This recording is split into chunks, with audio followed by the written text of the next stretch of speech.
Hi kids, welcome to Meditation 17 of the Tao Te Ching, or in this case, the Dudeist Ching. These are 3 readings of the same chapter of the same meditation from the Dudeist Ching and the Tao Te Ching.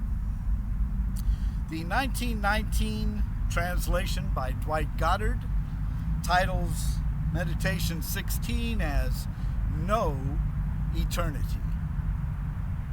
Before I start, please like and subscribe and let it stay for all eternity. And turn on your CCs if you haven't, so there's more commentary and corrections in those. Seek an open mind, the ideal of vacuity. Seek composure, the essence of tranquility. All things are in process, rising and returning. Plants blossom for a season and then return to the root. In returning to the root, we find tranquility. This leads to our destiny, which is eternity. To know eternity is enlightenment. To ignore eternity is to invite calamity. Knowing eternity means seeing the big picture. Seeing the big picture is broad-minded. Breadth of vision brings nobility. Nobility is close to divinity. The Tao is divine. The Tao is the eternal. Death is not to be feared.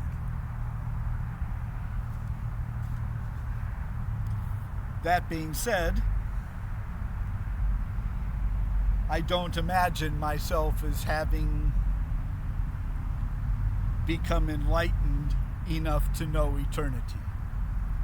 I do have an idea about it, though.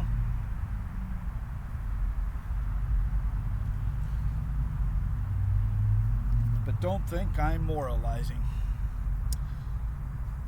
Dwayne Yutzi, his archdudeship, states of Meditation 16, maintain a perfect stillness, and you will witness everything arising from this quietude, rising and falling like the breath. Everything without fail returns to the void.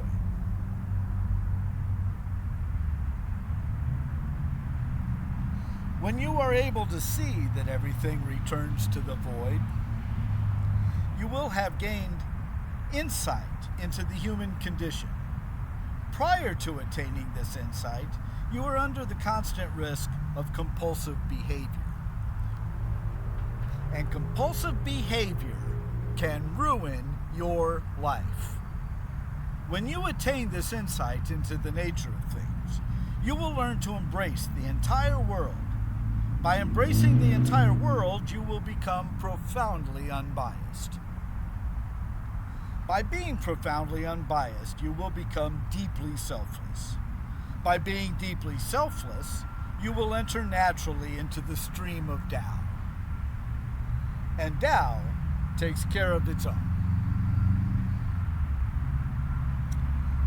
And how does the dude put this?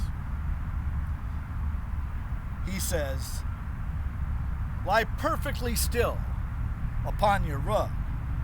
You will find that this really ties the room together, breathing in and out. Oh, what a wonderful feeling. This is your concern, dude. Life is a dream sequence. You float high above, then fall down to earth again and again, maybe in the earth. Awakening, the rug is pulled out from under you. Prior to attaining this insight, threads bind you. Balls burden you, and you get a rash so bad you can't sit down. Forget about it. Cracking the case, you learn to dig the world. Digging the world, your mind becomes limber. Limbering your mind, you just take it easy. Just taking it easy, you become very dude. Well, you know, the dude abides. We take comfort in this.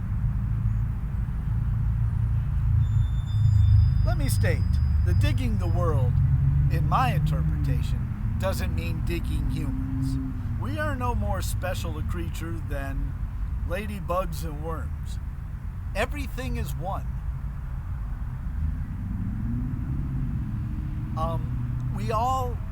Everything is one in nature and in reality in the Tao. It all springs from a single source and cannot be differentiated by species or age or anything else. It is all elements of the same electron, of the same oneness.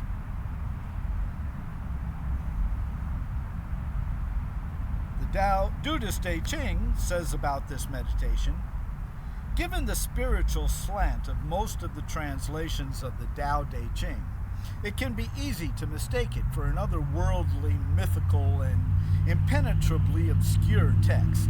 However, we believe it makes more sense when interpreted and translated as a very down-to-earth guide for attaining peace of mind.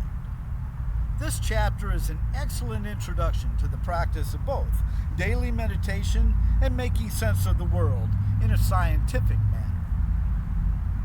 Compulsive behavior results when we are no longer in control of our drives and actions. It is only because we are incapable of letting things go that our compulsions often get the better of us. All the undude characters in the film The Big Lebowski are all trying to assume a pose, straining to stand out as some ideal exemplar of moral rectitude. Yet the more moral they claim to be, the more corrupt they are.